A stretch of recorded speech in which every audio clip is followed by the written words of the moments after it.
My name is Olumide and this is the woman I'll be spending the rest of my life with. How did we meet? Okay, wait. I think I remember.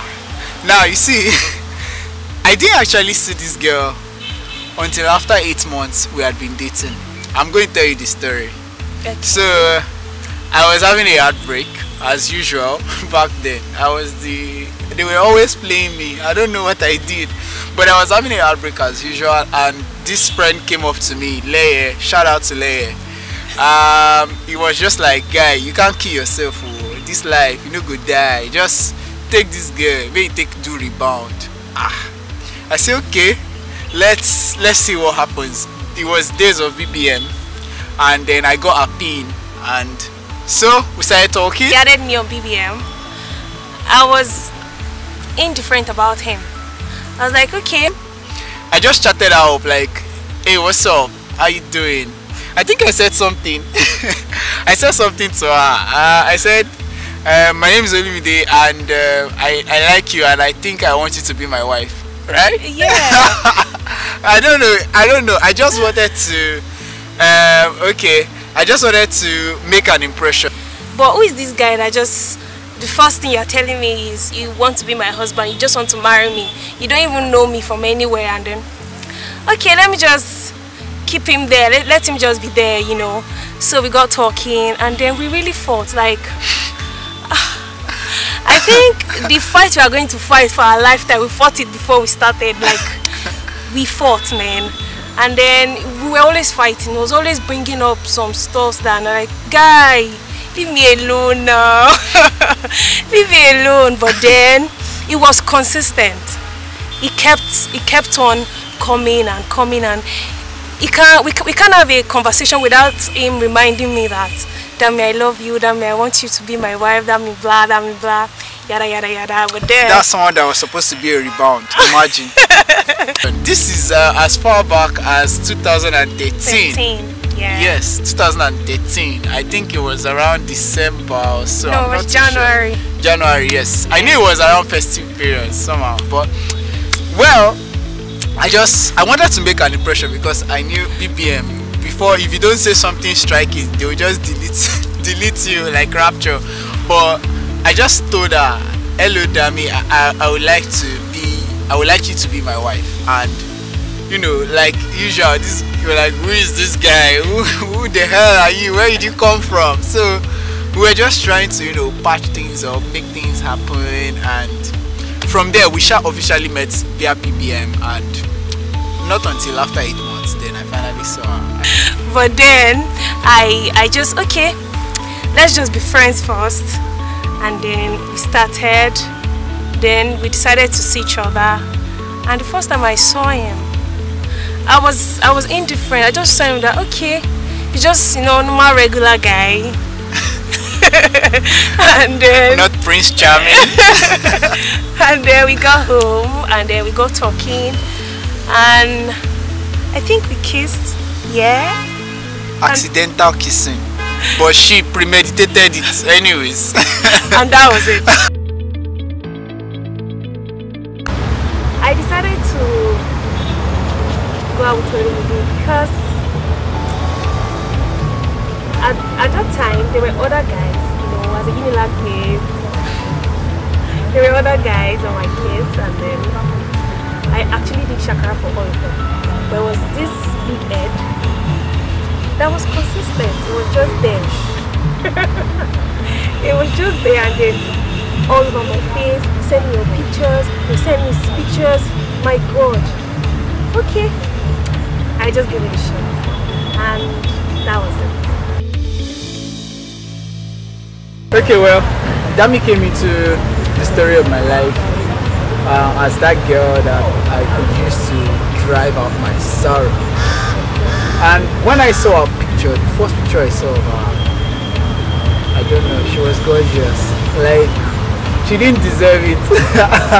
Although I had issues then. I had serious issues then. The issues I had then was more like a guy who's been battered many times, who felt like I don't deserve this girl. So if I get her, I'm lucky.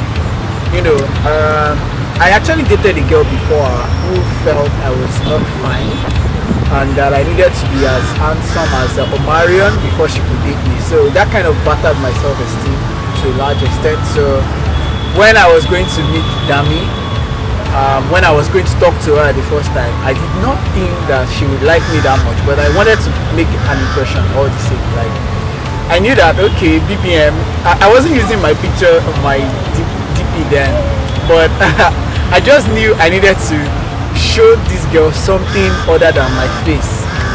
So, I don't know, it took me a while to send out my picture because I was scared.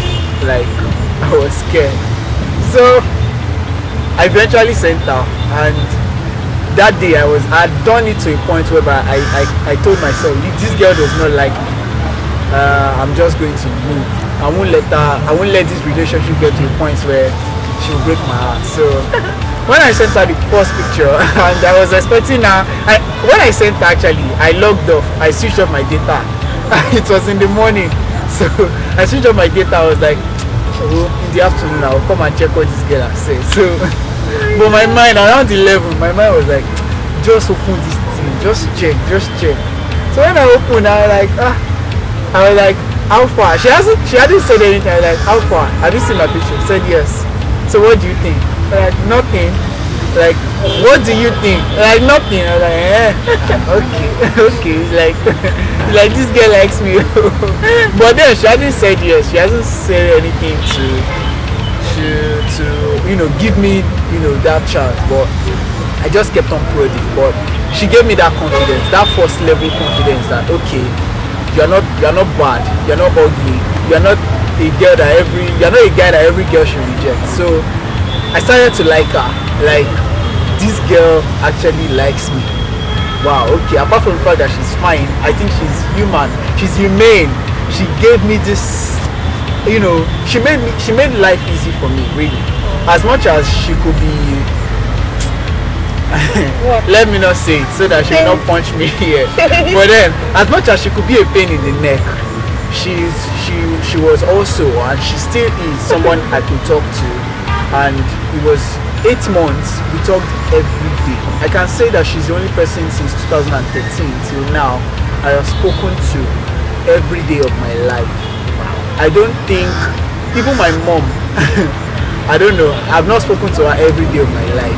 I don't know anyone else, but she's just somebody who gives me peace. And yes, we had challenges, we had our rough days. Our rough days were mostly when we were just dating. Let me tell you, the day she was going to tell me yes, it was my birthday. On my birthday, I was in Benin, I was 7. So that day, I was like, I must make this girl tell me this yes by force. So I texted her, I was like, Dami, it's my birthday today, you're supposed to be here with me, you're supposed to be celebrating. I was my girlfriend. She was like, hey, I'm not your girlfriend, I've not told you yes. So I was angry. I was like, give me money, please, you have to tell me yes. Like, how can you be like this? So I was ranting. All of a sudden, this girl deleted me on Medium. I was like, what happened? Jesus, why did I rant? Oh my God, I didn't have credit on my phone. I took bike from somewhere in Benin there. I took bike from somewhere like Oshodi to Abulemba. Like, I must get credit to talk to this girl. Like, I ran the race I'd not run in my life. I was scared that, so this is how I will use Dami. I was crying, I was begging, Dami please. But eventually, she forgave me that night. So I just said, when we were going to round up to class, Dami, I love you. I said, I love you too. That was when I knew I had arrived. Some of the challenges we faced before we got here was, it was a long distance relationship. I didn't see him. It was through social media. I don't even know if it was tall, if it was short, I just saw pictures, and pictures can lie. But then I just had faith that it will work. And then the fact that it was always on my neck that this girl, I want you now. Don't you? But I was like, who is this guy? And I was in school, I was in year 2.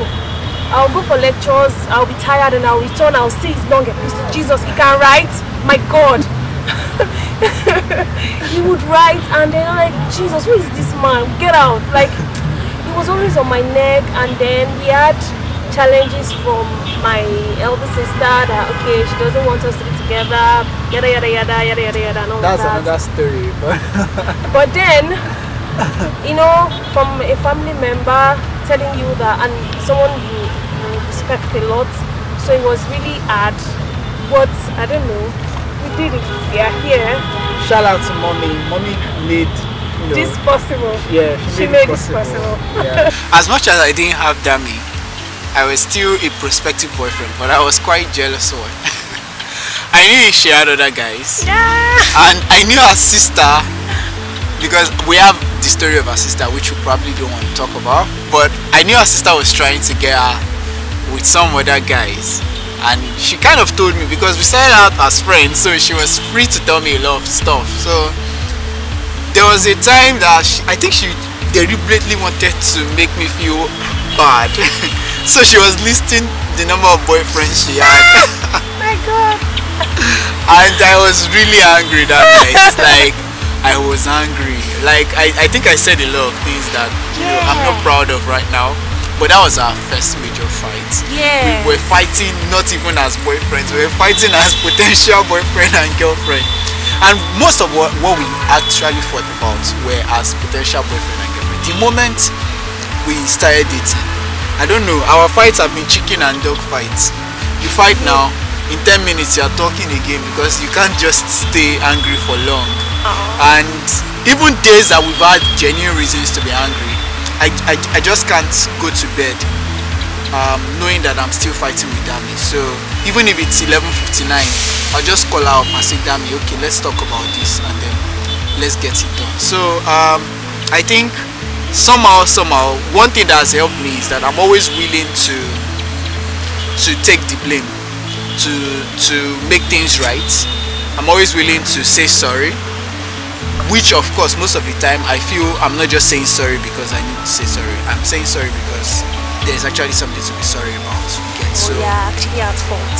Well, sometimes I'm at fault. Most times. You're a fish. But when she gets me angry and when I get her angry, I'm always saying sorry. End of story. I say sorry too. We both apologize. When I say sorry first, you now say I'm sorry too. No, when I say sorry first, you say you're sorry too. No. It's vice versa. Yes. When next you're fighting, we'll call you to come and take it. Social media worked for us. I don't know how we did it, but yeah, we did it and we are here. And I want to say one or two things about social media relationship.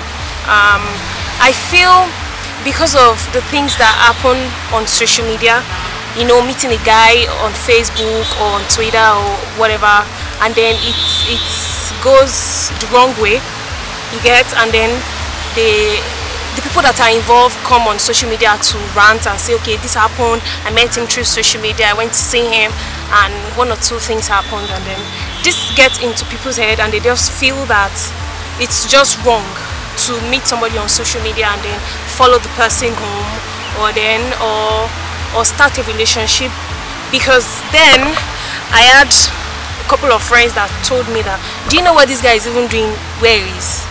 You know, you're just saying, okay, I have a boyfriend, he's in Benin and you're in Unilag, and you know, what exactly is he doing? You don't know. And I'm like, I just kept the faith, you know.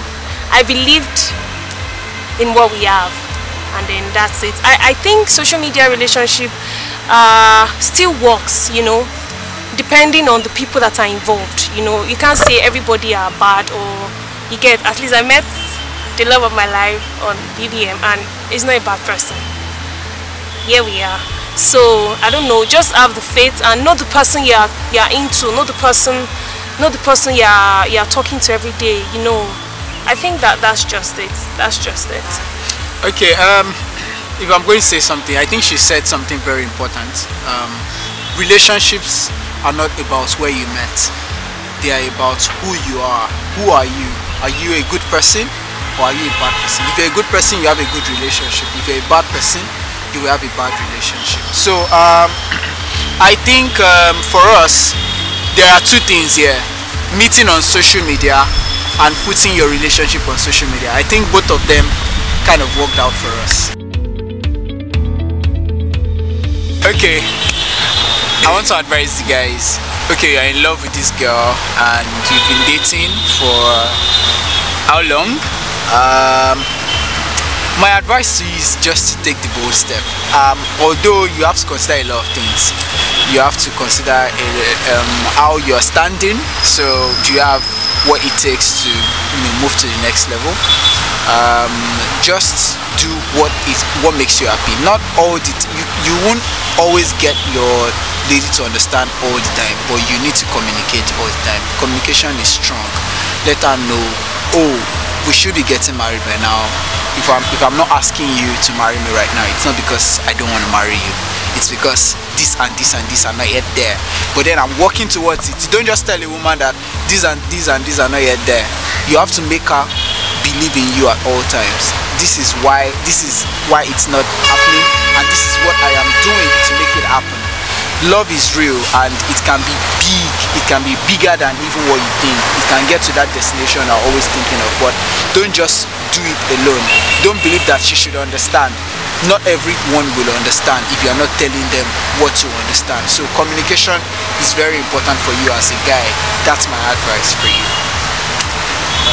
Thank you. Okay, on a lady's perspective, first of all, you need God. Like, God is the #1 thing. You should always put God first.